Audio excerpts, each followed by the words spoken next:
So the graphs of the four sinusoidal functions are of the form y is equal to a sine bt are sketched below. In each case, the amplitude is a whole number.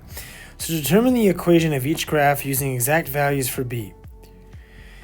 And then for the equations in which the exact value of b contains pi, rewrite the equation rounding b to 2 decimal spots. Okay, so the first thing that we're going to do here is for each one, right, we're going to get the a value here. So I got this here, and I'm not going to do all four. I'm just going to do the first three here. So the a value, which is the amplitude, and that's going to be a value of 4 over here. If I look at the next one, my a value is 5. And then finally, the last one, it looks like it's about 15. So that's the first step, is get the a value for each one.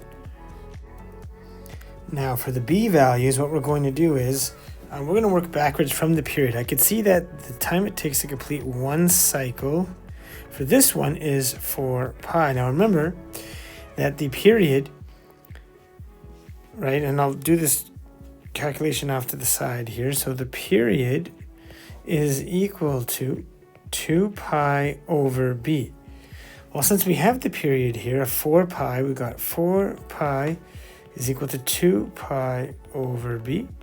And we can simply just isolate for b.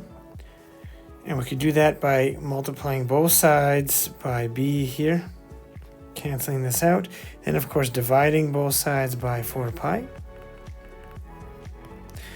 And that leaves us with values of 1/2. So the b is 1/2. And we're going to repeat the same for each of these other two.